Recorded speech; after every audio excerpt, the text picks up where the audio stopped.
सुप्रभात बच्चों, मैं आपकी हिंदी की टीचर हूँ। आज हम क्लास 8 के पाठ 8 ई की दुनिया पढ़ेंगे। बच्चों, ई की दुनिया पढ़ने से पहले मैं बता दूं इस पाठ में हम क्या पढ़ने वाले हैं। बच्चों, हमारे आजकल क्या है, इंटरनेट से कोई भी अछूता नहीं है, क्योंकि इंटरनेट जो है वो ऐसी चीज है जिसने पूरी दुनिया को कंप्यूटर में समेट के रख दिया है। इंटरनेट के माध्यम से हम दुनिया भर की, देश विदेश की और विभिन्न तरह की महत्वपूर्ण जानकारी भी बैठे बैठे ले सकते हैं। कुछ ऐसी ही जो है जानकारी इस पाठ में देने का प्रयास किया गया है। पाठ की शुरुआत करने से पहले हम जानकारी लेते हैं। चलिए शुरुआत करते हैं। आज के समय हमारे जीवन में का कोई क्षेत्र इंटरनेट से अछूता नहीं है। इंटरनेट ने पूरी दुनिया को समेटकर एक कंप्यूटर में सीमित कर दिया है। आज हम अपने लगभग सभी कार्य एवं विषयों की जानकारी घर बैठे इंटरनेट पर प्राप्त कर सकते हैं। आज क्या है, हम हर जानकारी कहाँ पे, तुरंत इंटरनेट पे हमने लगा लिखा और वो ढूंढ सकते हैं, देख सकते हैं। कहीं हमें जाने की आवश्यकता नहीं पड़ती है। ठीक है। यदि कंप्यूटर नेटवर्किंग को हम सूचना का महासागर कहें तो अतिशयोक्ति नहीं होगी। अगर हम कंप्यूटर जो है, नेटवर्क है, इंटरनेट जो नेटवर्किंग है, इसे हम सूचना का महासागर कहें, यानी जैसे सूचनाओं से भरा महासागर कहें, तो इसमें कोई हमें जो है कोई शंका नहीं रहेगी, क्योंकि यह वाक्य में ऐसा है। ठीक है। प्रस्तुत लेख में इंटरनेट के विभिन्न पक्षों के साथ साथ उसकी महत्ता को भी स्पष्ट किया गया है। और इस पूरे लेख में, इस पूरे पाठ में इंटरनेट की उपयोगिता के साथ साथ उसकी महत्ता को भी प्रस्तुत किया गया है। तो चलिए बच्चों, अब पाठ की शुरुआत करते हैं। ठीक है। ईमेल। बच्चों, ईमेल, ठीक है, ईमेल क्या है देखते हैं। ईमेल ऐसा अनोखा तरीका है जिसके माध्यम से आप अपना संदेश, तस्वीरें, संगीत, शुभकामना पत्र, वीडियो फिल्में दुनिया में कहीं भी मौजूद अपने मित्र को भेज सकते हैं। आजकल क्या है, पहले हम पत्र लिखते थे, लेकिन अब अगर अपने दोस्त को, किसी को हमें वीडियो, संदेश ये सब भेजना होता है तो क्या माध्यम है, ईमेल। ईमेल मेल के जरिए हम उनको भेज सकते हैं। ठीक है। आपकी यह डाक लगभग उसी समय प्राप्तकर्ता के वेब पर उपलब्ध मेल बॉक्स में पहुंच जाती है। प्राप्तकर्ता अपनी सुविधा से अपने कंप्यूटर पर आपका संदेश डाउनलोड कर सकता है और हमने इधर तुरंत भेजा और तुरंत उधर पहुंच जाता है। और अगर जहां पहुंचता है वो अपने समय अनुसार, अपनी सुविधा अनुसार कभी भी कहीं भी इसे खोल के देख सकता है और इसे जो है अपने पास जो है सेव करके अपने पास रख सकता है, सहेज कर रख सकता है, ताकि उसे कभी भी खोल के देख सके। ठीक है। आगे देख लेते हैं, आगे पढ़ते हैं। ईमेल अलर्ट अथवा पहले ही तय करके आप अपने मित्र के साथ ईमेल का आदान प्रदान भी कर सकते हैं। ईमेल का आदान प्रदान भी, यानी वो हमें भेज सकता है, हम उन्हें भेज सकते हैं, हम ये भी इसके माध्यम से कर सकते हैं। ठीक है। इस लेन देन के दौरान आप उसी प्रकार लतीफे कह सुन सकते हैं जैसे आमने सामने हो। इस सुविधा में टेलीफोन की तरह आवाज भी बातचीत की सहायता करती है। जैसे कि हम क्या कर सकते हैं इसमें, इधर से हम भेज रहे हैं मैसेज, उधर से तुरंत वो भेज रहे हैं, इधर से हम रिकॉर्ड करके अपनी आवाज भेज रहे हैं, उधर से जो है सामने वाला भी भेज रहा है। तुरंत जो है इस तरह से बात कर सकते हैं कि मानो हम आमने सामने बैठ के या आसपास बैठ के बात कर रहे हो। ठीक है। आगे देख लेते हैं इसके बारे में। ठीक है। यदि कंप्यूटर से सीसीडी कैमरा है ना जुड़ा है तो आप अपना चित्र भी उसके माध्यम से भेज सकते हैं। अपने मित्र के साथ तत्काल वीडियो कॉन्फ्रेंसिंग भी कर सकते हैं। अगर उसमें कैमरा जुड़ा है तो क्या हम वीडियो कॉल भी कर सकते हैं और वो सामने बैठ के हमसे बात कर रहा होगा, है ना, ऐसा लगेगा कि जैसे हम आमने सामने बात कर रहे हो। ठीक है। इंटरनेट ब्राउजर ज्ञात और अज्ञात मित्रों के साथ चर्चा की सुविधा प्रदान करता है। यह चर्चा सामूहिक संवाद की कला होती है। इसके दौरान आप अपने मित्रों के साथ सूचना का आदान प्रदान करने के अलावा एक दूसरे का मनोरंजन भी कर सकते हैं। इंटरनेट के माध्यम से हम देखते हैं ना, अपने फेसबुक और काफी सारी चीजों पे वीडियो डाल दी, कभी कुछ डाल दिया, इसे देख के जो है लोग जो है मनोरंजन भी होता है उनका, ऐसी चीजें भी हम डाल सकते हैं। ठीक है, आगे देखते हैं। वेब पर बकायदा चर्चा कक्ष होते हैं, इसमें बकायदा चर्चा करने के लिए एक रूम, चर्चा कक्ष बने होते हैं। ठीक है, जिनमें इंटरनेट से जुड़ने के बाद आप किसी भी समय प्रवेश कर सकते हैं। उस समय जो लोग चर्चा कक्ष में मौजूद हों, आप उनसे चर्चा कर सकते हैं, भले ही वे शारीरिक रूप से दुनिया के किसी भी हिस्से में हो। तो हम इसमें जो कक्ष बना होता है इंटरनेट का, उसमें कहीं भी किसी भी दुनिया में बैठे व्यक्ति से बात कर सकते हैं, जब वो भी उस रूम में उस जो है उसमें उपस्थित हो, तो हम उससे किसी भी समय बात कर सकते हैं। ठीक है, इंटरनेट के बारे में देखा कितना फायदेमंद है ना। आगे देखते हैं। अब इसमें हमें शिक्षण सामग्री भी मिलती है, यानी पढ़ने के लिए भी हमें फायदा होता है। इसका क्या फायदा होता है देखते हैं। वेब पर अपार शिक्षण सामग्री, ज्ञानवर्धक साहित्य उपलब्ध है। बहुत सारी चीजें जो है पढ़ने की, बहुत सारी साहित्य की जो किताबें हैं, बहुत सारा ज्ञान जो है वो इस पर उपलब्ध होता है। सभी विषयों के इंसाइक्लोपीडिया, सभी देशों के एटलस मानचित्र, सभी शहरों के रास्तों के मानचित्र, संस्कृति और इतिहास, साहित्य और जो कुछ भी आप जानना चाहते हैं वो सब जो है इस पर मौजूद होता है।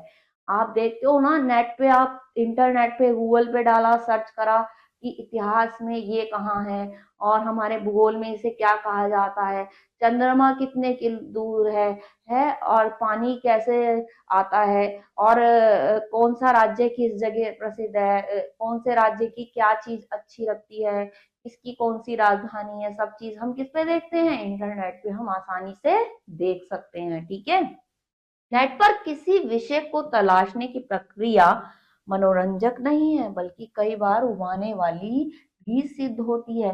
कई बार ऐसा हो जाता है कि उस पर इतनी सारी हो जाती है जो हमें उबा देती है, परेशान भी कर देती है। ठीक है, उदाहरण के लिए यदि आप कुछ शब्द टाइप करके तलाशें, हो सकता है ऐसे करीब 1 लाख साइट सामने आ जाएं जिनमें उन शब्दों का प्रयोग हुआ हो। हमें कुछ चीज ढूंढनी होती है, कई बार ऐसा होता है उससे संबंधित 1 लाख वेबसाइट आ जाती है, तो हम क्या हो जाते हैं, मोर हो जाते हैं। ये भी देख, वो भी देख, देख देख के हम कई बार बोर भी हो जाते हैं। ठीक है, आगे देखते हैं। सूचना के महासागर में कुशलता से विचरण करके उसमें अपनी खास जरूरत की कुछ बूंदों को ढूंढ निकालना सचमुच एक अलग ढंग के कौशल और विशेषता की अपेक्षा रखता है। और इस सूचना के उसमें से हमें निकालनी होती है अपनी जरूरत की चीजें। ठीक है, ये हमें खुद देखना होता है, इसमें उससे संबंधित भरपूर जानकारी दी होती है। ये खेल कूद, अब इंटरनेट पे खेल भी सकते हैं हम, खेल कूद संबंधित भी होता है बहुत कुछ। क्या होता है देख लेते हैं। ये खेल कूद में कंप्यूटर एक दमदार जवाबी खिलाड़ी की भूमिका निभा सकता है। इसकी याददाश्त बेहिसाब होती है, कंप्यूटर की जो याददाश्त है इंटरनेट की बेहिसाब होती है। ठीक है, इसमें गणित की जटिल गणनाएं करने की बेहद अच्छी व्यवस्था होती है, और गणित की जो है हम मुश्किल से मुश्किल जो है गणना भी इसके माध्यम से कर सकते हैं। ठीक है, कुछ खेल आपको अंतरिक्ष की ऐसी वास्तविक और विचोरेतेजक यात्रा पर ले जाते हैं जो नई जानकारियों के साथ कौतूहल से भर देते हैं। और कुछ होते हैं ऐसे भी होते हैं जिनमें अंतरिक्ष तक की आपकी इतनी अच्छी जानकारी होती है जो शायद ढूंढ पाना मुश्किल हो कहीं और, कहीं शायद किताब में ढूंढने जाओ, वहां जाओ, वो जो है हमें इंटरनेट पे ही जल्दी उपलब्ध हो जाती है। ठीक है, आगे देखते हैं।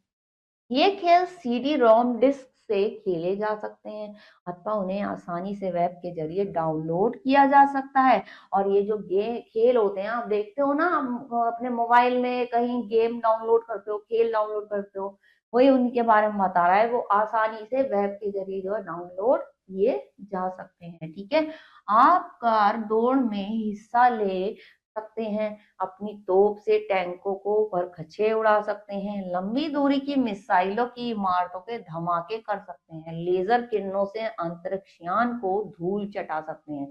कुछ इस तरह के जो है खेल जो होते हैं इंटरनेट पे जो है खेलने को मिलते हैं। तो आपने भी देखे होंगे बच्चों, कितने सारे खेल हैं, वो खेले भी होंगे, है ना। वो वो उसके बारे में बता रहा है। आगे देखते हैं और क्या फायदा है। इंटरनेट पे क्या कर सकते हैं और इंटरनेट पे हम कर सकते हैं शॉपिंग। क्या कर सकते हैं? शॉपिंग, जिसे हम बोलते हैं ई शॉपिंग। क्या बोलते हैं? ई शॉपिंग। तो इंटरनेट पे हम शॉपिंग भी कर सकते हैं, खरीदारी भी कर सकते हैं। अब घर बैठे खरीदारी भी एक प्रकार के मनोरंजन का माध्यम बन गया है। आप विंडो शॉपिंग के माध्यम से दुनिया के किसी शहर में स्थित सुपरमार्केट, दुकान, श्रृंखला बाजार, वेब पृष्ठों पर जाकर खरीदारी कर सकते हैं।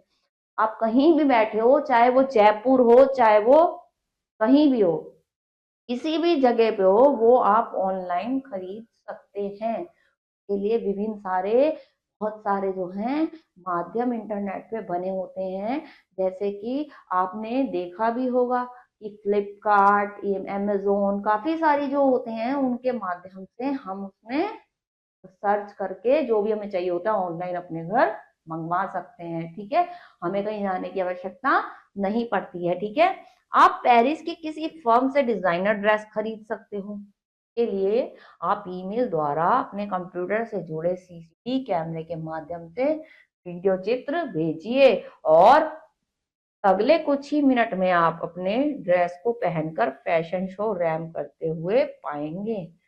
आपको चित्र डालेंगे, थोड़ी देर में ही अपनी फोटो डालेंगे और चित्र डालेंगे, वो आपको ऐसा बदल देगा और आप ऐसा लगेगा जैसे कि वो ड्रेस आपने पहन रखी हो। इस तरह से भी वो कर देता है। फिर उससे आपको अंदाजा लग जाता है ये मेरे ऊपर इतनी अच्छी लग रही है या नहीं, और आप उसे मंगवा सकते हैं। ठीक है, आगे देखते हैं।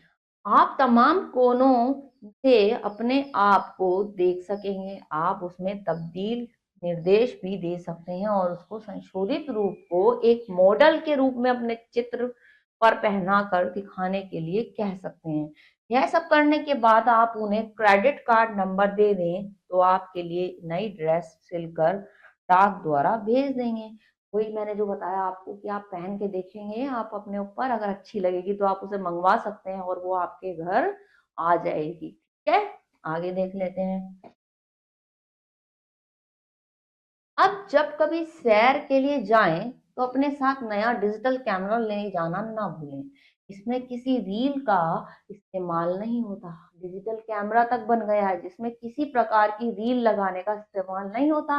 पहले कैमरों में क्या होती थी, रील लगा करती थी और वो रील चलती रहती थी, फोटो खींचती रहती थी, रील चलती रहती थी, फोटो खींचती रहती थी। लेकिन अब क्या है, अब दूसरे कैमरे आ गए हैं जिनमें किसी प्रकार की रील लगाने की आवश्यकता नहीं होती है। ठीक है, यह कैमरे के भीतर लगी हुई फ्लॉपी और चित्रों को जमा करता रहता है और घर लौटने पर आपका कंप्यूटर आपको उन सुंदर रमणीय स्थानों की हूबहू रंगों में खूबसूरत तस्वीरें तैयार करके दे देगा।